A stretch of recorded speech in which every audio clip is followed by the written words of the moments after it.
Good afternoon, everyone.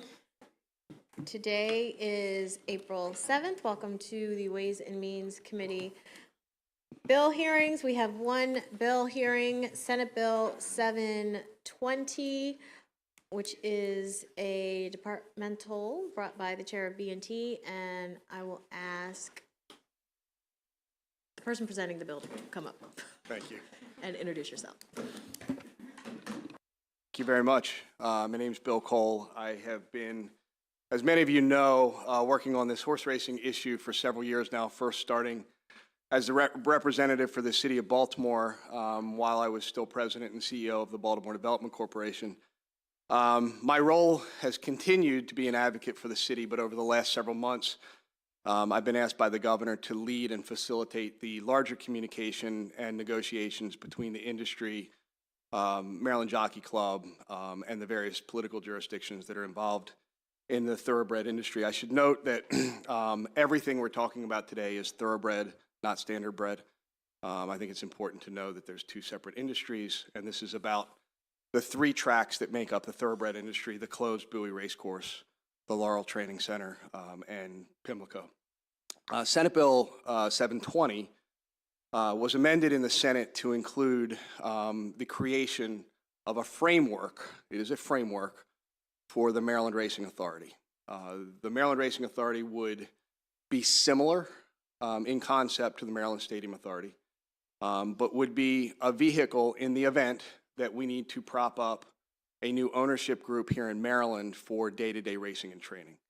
I think some of you may have read in Maryland Matters recently that the 10-year agreement between the Maryland Jockey Club, the owners of the tracks, and the Maryland Thoroughbred Horsemen's Association, which are the users of the tracks, that expired at the end of last calendar year. And that agreement has been extended 6 months through June 30th of this year. While they continue to negotiate, all parties in good faith, clearly there is a lot going on in the industry. And if you remember, MSA and Medco prepared a bunch of reports for this body at the end of last year, indicating the future of the industry and things that need to happen, particularly if we're going to move forward with the critically important Racing Community Development Act. One of those things was potentially exploring a new ownership option for racing in Maryland. So what this bill does primarily is create the framework for the Maryland Racing Authority. Secondarily, it provides a little bit of money to do some environmental testing at Bowie Training Facility, and it extends the conveyance of the Bowie Training Center from the end of this year to the end of next year. Those are the three primary purposes here. There's not a bunch of money attached to this. We have to figure that out should we have to enable it. We have to activate it. But again, this is the safety net in the event that we get to the middle of the summer and the horsemen and MJC are unable to come to an agreement. The reality is we would have to figure out continued use of the Laurel Training Center because we do not have a facility capable of handling the large number of thoroughbred horses that are training in Maryland. But that's the main purpose of the bill. So, Madam Chair, thank you for having me down today. Thank you, and thank you for scrambling to get here kind of the last minute with our schedule changes. Questions from the committee? We'll start with Delegate Ebersol, then Delegate Hornberger. Thank you, and Mr. Cole, thank you so much. I know you've been tireless in trying to make sure this falls out. It's been hard work, and it will be still, but I think we'll get there. I think I know the answer to this question, but I'm not positive I do.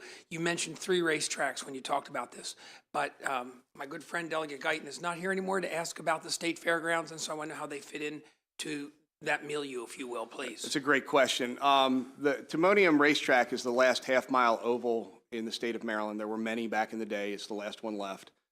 Currently, they operate 8 to 10 days a year during the fairgrounds. This is not impacting that in any way, shape, or form. Ultimately, if ownership changes or if the Jockey Club decides that they want to assign racing days differently, the authority might be needed to help negotiate with the fairgrounds. But this bill really has no impact on that, and that is separately owned, as you know, by the fairgrounds nonprofit. I can't remember the League of Maryland Agricultural, whatever it is. This is really about the 3 facilities that are owned by the Stronach Group and the Maryland Jockey Club. And the racing is actually administered by or helped by the Jockey Club, right? During their racing season, they don't actually do a lot of the logistics of it. It's actually done? Absolutely correct. Okay. Yes, sir. And so they would be affected by an ownership change, to be sure. They would be, but there is absolutely no intention to reduce or eliminate any racing days at Timonium. It's an important part of the industry that fairgrounds meet is critically important. Thank you. Yes, sir.